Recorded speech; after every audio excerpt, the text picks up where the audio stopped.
આપણે કે રણ જે કહીએ એ વ્હાઇટ રણ છે, એટલે મીઠાው તો ના કહેવાય પણ કેલ્શિયમ આપણે વર્ડ્સ નથી ખ્યાલ તો બ્રોમસિલ ક્યાં હા ઠીક છે તો મીઠાના જે વ્હાઇટ રણ જે છે અને એમાં જે આખી જે વ્હાઇટ ચાદર જે હોય છે, મારા ખ્યાલથી જે મોદી સાહેબે શરૂ કર્યું છે રણોત્સવ, એ જરૂરથી એકવાર જોવા જેવો છે અને બહુ જ આનંદ આવ્યો છે. અને એમાં બી ઢળતો સૂરજ, સવારનો સૂર્યોદય અને સૂરજ જ્યારે અસ્ત થતો હોય ત્યારે તો જે તમને જે આહલાદ, જે એની ફિલિંગ આવે છે એ તો અકલ્પનીય છે, જે આપણે પૈસાથી નથી ખરીદી શકતા. તો મારા ખ્યાલથી કચ્છની વાત જ અલગ છે. અને મારે તમને 2-3 ગામની વાત કરવી છે ખાસ. સંજીવભાઈ, થેન્ક યુ. રોગન આર્ટ્સ की आपने मुझे भेजा. क्या છે ને બાજુમાં નલિયા, क्या સર નામ? નલિયા ગામ છે.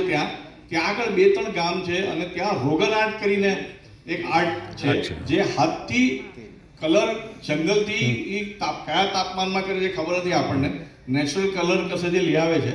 અને છેલ્લે મોદીજીએ 300 પીસ એની પાસે લીધા અને એવા 2 જ ફેમિલી છે ખત્રી આખા ઇન્ડિયામાં, એ 2 જ ફેમિલી બનાવે છે રોગન આર્ટ. એટલે એક પછી બીજું એક ફેમિલી છે. એટલે કહું છું કે આ આપણે જે જઈએ ત્યારે કે આપણે લાગે કે ભારતમાં કેટલું છે. બીજું એક ફેમિલી છે ફક્ત એક જ ઇન્ડિયામાં છે જે ફક્ત ઘંટી બનાવે, ફક્ત ઘંટી, વગર વેલ્ડિંગે, વગર સ્ક્રૂએ. અને એ ઘંટીનો જે અવાજ જે છે તમે કોઈ ઘંટીમાં સાંભળ્યો નહીં. એટલે મારા ખ્યાલથી બીજું એક ફેમિલી છે, વણજારો ફેમિલી છે.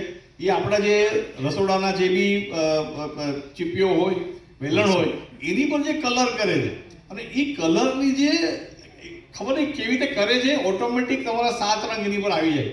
અને બહુ જ જોવા જેવું છે. એ 3 ગામના એક જ ગામમાં આ 3 જુદી જુદી કળાઓ જે છે, એટલે આપણને લાગે કે આ કચ્છની કેટલી બધી કળાઓ જીવંત છે.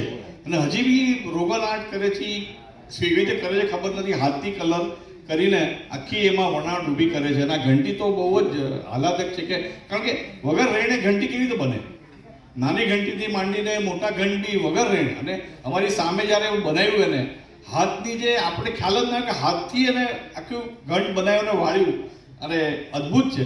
એટલે આવી તો મને લાગે અનેક કચ્છમાં નહીં આખા ભારતમાં હશે.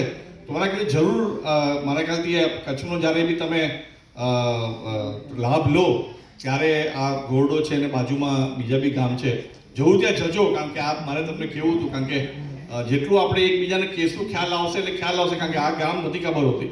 આ ખાસ મને સંજીવજીએ કીધેલું કે ત્યાં જવાનું છે ત્યાં, એટલે હું ગયો ત્યાં. બાકી તો કચ્છનું આગળનું તો આપણે સાંભળશું હવે ને જોશું. Thank you.